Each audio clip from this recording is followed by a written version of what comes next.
ಹುಬ್ಬಳ್ಳಿ ಧಾರವಾಡ ಮಹಾನಗರ ಪಾಲಿಕೆ ಕಮಿಷನರ್ ಹುದ್ದೆ ರಾಜಕೀಯ ದಾಳವಾಗಿ ಪರಿಣಮಿಸ್ತಾ ಇದೆಯಾ?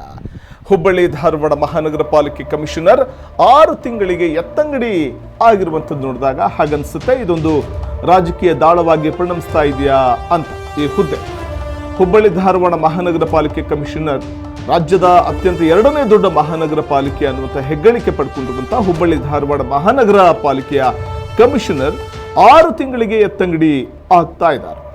3 ವರ್ಷಗಳ ಅವಧಿಗೆ ಕಮಿಷನರ್ ಕೆಲಸ ಮಾಡಲು ಕೂಡ ಬಿಡ್ತಾ ಇಲ್ಲ ಅನ್ನುವಂಥ ಆರೋಪ ಇದೆ. ರುದ್ರೇಶ್ ಗಾಳಿ ಕೇವಲ 5.5 ತಿಂಗಳಲ್ಲಿಯೇ ವರ್ಗಾವಣೆ ಆಗಿದ್ದು, ಸ್ಮಾರ್ಟ್ ಸಿಟಿ MD ಆಗಿದ್ದ ಡಾಕ್ಟರ್ ರುದ್ರೇಶ್ ಗಾಳಿ ವರ್ಗಾವಣೆ ಆಗಿದ್ದಾರೆ.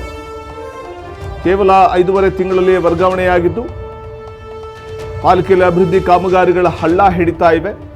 ರುದ್ರೇಶ್ ಗಾಳಿ ಕೇವಲ 5.5 ತಿಂಗಳಲ್ಲಿಯೇ ವರ್ಗಾವಣೆ ಮಾಡುವಂಥ ಒಂದು ನಿರ್ಧಾರಕ್ಕೆ ಬಂದಿದ್ದು, ಸ್ಮಾರ್ಟ್ ಸಿಟಿ MD ಆಗಿದ್ದಂಥ ಡಾಕ್ಟರ್ ರುದ್ರೇಶ್ ಗಾಳಿ ಅವರನ್ನ ವರ್ಗಾಯಿಸಲಾಗ್ತಾ ಇದೆ. ಕೇವಲ 5.5 ತಿಂಗಳಿಗೆ ಅಭಿವೃದ್ಧಿ ಕಾಮಗಾರಿಗಳು ಪಾಲಿಕೆಯಲ್ಲಿ ಹಳ್ಳ ಹಿಡಿತಾ ಇವೆ. ಇಂಥ ಸಂದರ್ಭದಲ್ಲಿ ವರ್ಗಾವಣೆ ಮಾಡಲಾಗ್ತಾ ಇರುವಂಥದ್ದು ಸಹಜವಾಗಿದೆ. ಇಂತಹ ಪ್ರಶ್ನೆಗಳು ಉದ್ಭವ ಆಗುವಂತೆ ಮಾಡುತ್ತೆ.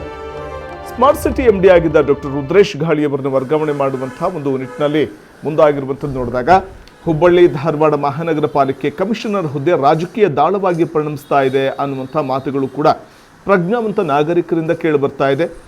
ಈ ಮೊದಲು ಹುಬ್ಬಳ್ಳಿ ಧಾರವಾಡ ಮಹಾನಗರ ಪಾಲಿಕೆ ಕಮಿಷನರ್ 6 ತಿಂಗಳಿಗೆ ಎತ್ತಂಗಡಿಯಾಗಿದ್ದು, 3 ವರ್ಷಗಳ ಅವಧಿಗೆ ಕಮಿಷನರ್ ಕೆಲಸ ಮಾಡೋಕೆ ಬಂದಂಥವರು ಕೇವಲ 5-6 ತಿಂಗಳಿಗೆ ಎತ್ತಂಗಡಿ ಆಗ್ತಾರೆ ಅಂತಂದಾಗ ಸಹಜವಾಗಿಯೇ ರಾಜಕೀಯ ದಾಳ ಅಲ್ಲಿ ಕೆಲಸ ಮಾಡ್ತಾ ಇದೆಯಾ? ಪಾಲಿಕೆಯಲ್ಲಿ ಅಭಿವೃದ್ಧಿ ಕಾಮಗಾರಿಗಳ ಹಳ್ಳ ಹಿಡಿತಾ ಇವೆ. ರುದ್ರೇಶ್ ಗಾಳಿ ಕೇವಲ 5.5 ತಿಂಗಳಲ್ಲಿಯೇ ಎತ್ತಂಗಡಿ ಆಗಿದ್ದಾರೆ. ಸೊ ಇದು ರಾಜಕೀಯ ದಾಳವಾಗಿ ಬಳಸಿಕೊಳ್ಳಲಾಗ್ತಾ ಇದೆಯಾ ಅಲ್ಲಿ ನೇಮಕವಾಗುವಂಥ ಅಧಿಕಾರಿಗಳನ್ನು ಅನ್ನುವಂಥ ಒಂದು ಪ್ರಶ್ನೆ ಕಾಡುತ್ತೆ. ಸರ್ಕಾರ ತಮ್ಮ ಕಾನೂನು ರೂಪರೇಷೆ ಏನು ಮಾಡೈತಿ, ಯಾವುದೇ ಒಂದು ಅಧಿಕಾರಿ ಒಂದು ಸ್ಥಾನದಲ್ಲಿ ಮುಂದುವರಿಕೊಂಡ್ರೆ 2 ವರ್ಷಕ್ಕಿಂತ ಹೆಚ್ಚಿಗೆ ಇರಬಾರ್ದು, ಅದಕ್ಕಿಂತ ಮುಂಚೆ ತೆಗಿಬಹುದು ಅಥವಾ ತೆಗಿಬಾರ್ದು ಅಂತ ಏನು ಮಾಡೋಕೆ ಗೊತ್ತಿಲ್ಲ. ಆದ್ರೆ ಹುಬ್ಬಳ್ಳಿ ಧಾರವಾಡ ಮಹಾನಗರ ಪಾಲಿಕೆ ಅಭಿವೃದ್ಧಿ ಆಗ್ಬೇಕು ಯಾವಾಗ? ಹುಬ್ಬಳ್ಳಿ ಧಾರವಾಡ ಮಹಾನಗರ ಪಾಲಿಕೆ ಜನತೆಗೆ ಮೂಲಭೂತ ಸೌಕರ್ಯ, ಇಲ್ಲಿ ಸಮಸ್ಯೆಗಳು ಯಾವಾಗ ನಿರ್ಮೂಲ ಆಗಬೇಕು? ಈಗಿರುವಂಥ ವ್ಯಕ್ತಿ ಅವ್ನಿಗೆ ಟ್ರಾನ್ಸ್ಫರ್ ಮಾಡೋಕ್ಕಿಂತ ಮುಂಚೆ ಅವು ಯಾವುದಾದ್ರು ಏನೋ ಸ್ಕ್ಯಾಮ್ ಅಥವಾ ಈ ಸ್ಕ್ಯಾಂಡಲ್ ಏನು ಮಾಡಿದ್ರೆ ತೆಗಿಬೇಕು. ಒಳ್ಳೆ ರೀತಿಯಲ್ಲಿ ಅಭಿವೃದ್ಧಿ ಪತ್ರಿಕೆ ತೆಗೆದುಕೊಂಡಿದ್ದ ಮಹಾನಗರ ಪಾಲಿಕೆ ಸೋರಿಗೆ ತಡೆಗಟ್ಟಿದ್ರು. ಆಮೇಲೆ ಮಹಾನಗರ ಪಾಲಿಕೆ ನೌಕರರಿಗೆ, ಗುತ್ತಿಗೆದಾರರು ಎಲ್ಲರೂ ಸಮಾನ ಭಾವದಿಂದ ನೋಡ್ತಾ ಯಾರದೇ ಒತ್ತಡಕ್ಕೆ ಪ್ರಭಾವಕ್ಕೆ ಬಗ್ಗದೆ ದಕ್ಷ ಮತ್ತು ದಿಟ್ಟತನದಿಂದ ತಮ್ಮ ಸೇವೆ ಮಾಡ್ತಾರೆ ಅಂತ ವ್ಯಕ್ತಿಯನ್ನು ತೆಗೆದಿದ್ದು ನಮಗೆ ವಿರೋಧ ಐತಿ, ಅದನ್ನ ಖಂಡಿಸ್ತೀವಿ.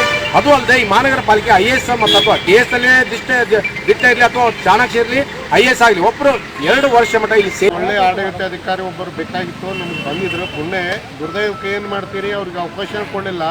ಕೇವಲ 4 ತಿಂಗಳಾಗ ಬದುಕಾಗಿ ಕೊಟ್ಟರು ಅವ್ರು ಏನು ಸುಧಾರಣೆ ಏನು ಮುಳುಗುವಂಥ ಕಾರ್ಪೊರೇಷನ್ ಮುಳುಗುವಂಥ ಸ್ಥಿತಿ ಒಳಗಿದ್ದು ಹೊತ್ತನಾಗ 60-70 ಕೋಟಿ ಮೈನಸ್ ಇತ್ರಿ.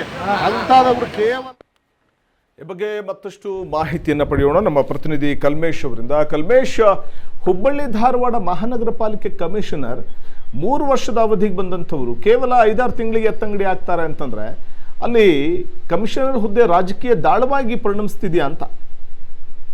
ವಸಂತ, ಖಂಡಿತವಾಗ್ಲೂ ಹುಬ್ಬಳ್ಳಿ ಧಾರವಾಡ ಮಹಾನಗರ ಪಾಲಿಕೆಯ ಆಯುಕ್ತರನ್ನ ಒಂದ್ ರೀತಿ ತಮ್ಮ ಶಕ್ತಿಗೋಸ್ಕರ ಬಳಸ್ತಕ್ಕಂಥದ್ದು ಇಲ್ಲಿಯ MLA ಇರ್ಬೋದು ಮತ್ತು ಸಚಿವರು, ಜಿಲ್ಲಾ ಉಸ್ತುವಾರಿ ಸಚಿವರು ಇರ್ಬೋದು, ಕೆಲವು ಪ್ರಭಾವಿ ನಾಯಕರು ತಮ್ಮ ಬೇಕಾದ ಅಧಿಕಾರಿಗಳನ್ನ ಇಲ್ಲಿ ವರ್ಗಾವಣೆ ಮಾಡಿಸ್ಕೊಳ್ಳೋದು, ತಮ್ಮ ಬೇಕಾದ ಕೆಲಸಗಳನ್ನ ಮಾಡ್ಕೊಂಡು ಅವ್ರನ್ನ ಕೈ ಬಿಡ್ತಕ್ಕಂಥ ಕೆಲಸ ಖಂಡಿತವಾಗ್ಲೂ ಕಂಡು ಬರ್ತಾ ಇದೆ. ಯಾಕಂದ್ರೆ ಈಗಾಗಲೇ ಹುಬ್ಬಳ್ಳಿ ಧಾರವಾಡ ಮಹಾನಗರ ಪಾಲಿಕೆ ರಾಜ್ಯದ 2ನೇ ಅತ್ಯಂತ ದೊಡ್ಡ ಮಹಾನಗರ ಪಾಲಿಕೆ ಎಂಬ ಹೆಗ್ಗಳಿಕೆ ಪಡೆದಿರೋದು.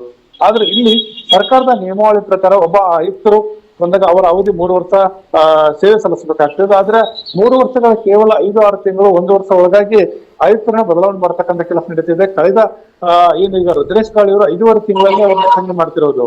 ಈಗ ಮತ್ತೆ ಅವರ ಜಾಗಕ್ಕೆ ಮಂಜುನಾಥ್ ಡಂಬರ್ ಅವ್ರನ್ನ ನಿನ್ನೆ ಸರ್ಕಾರ ನೇಮಕ ಮಾಡಿ ಆದೇಶ ಹೊರಡಿಸೋದು. ಈ ಹಿಂದೆ ಕೇವಲ 1 ವರ್ಷದ 9 ತಿಂಗಳ ಅವಧಿಯಲ್ಲಿ ಹುಬ್ಬಳ್ಳಿ ಧಾರವಾಡ ಮಹಾನಗರ ಪಾಲಿಕೆಗೆ ಡಾಕ್ಟರ್ ಉಳ್ಳಾಗಡ್ಡಿ ಅವ್ರನ್ನ ತೆಗೆದುಕೊಂಡಿದ್ದು, ಅವ್ರನ್ನ ವರ್ಗಾವಣೆ ಮಾಡಲಾಗಿತ್ತು.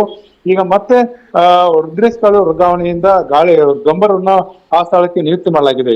ಎಲ್ಲೋ ಒಂದ್ ಕಡೆ ಇಡೀ ಹುಬ್ಬಳ್ಳಿ ಧಾರವಾಡದಲ್ಲಿ ಅಭಿವೃದ್ಧಿ ಕೆಲಸಗಳು ಕುಂಠಿತವಾಗಿವೆ. ಸಾಕಷ್ಟು ರೀತಿಯ ಮೂಲಭೂತ ಸೌಲಭ್ಯಗಳಿಂದ ವಂಚಿತ ಆಗ್ತಿರೋದು.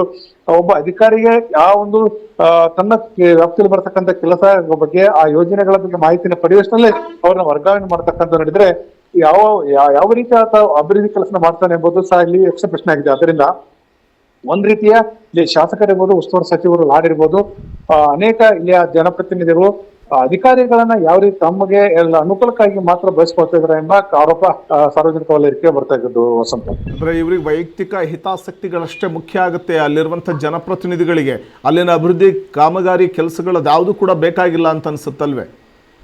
ಖಂಡಿತವಾಗ್ಲು, ಯಾಕೆಂದ್ರೆ ಒಬ್ಬ ಇಲ್ಲಿ ಆಕ್ಚುಲಿ ಈ ಹುಬ್ಬಳ್ಳಿ ಮಹಾನಗರ ಪಾಲಿಕೆ IAS ಗ್ರೇಡಿನ ಅಧಿಕಾರಿಗಳನ್ನ ಹಾಕ್ಬೇಕಾಗ್ತದೆ. ಆದ್ರೆ ಇಲ್ಲಿ ಸಹ ಒಂದು ನಿಯಮಗಳನ್ನ ಗಾಳಿಗೆ ತೋರ್ತಕ್ಕಂಥ ಕೆಲಸವನ್ನ ಮಾಡ್ತಿರೋದು.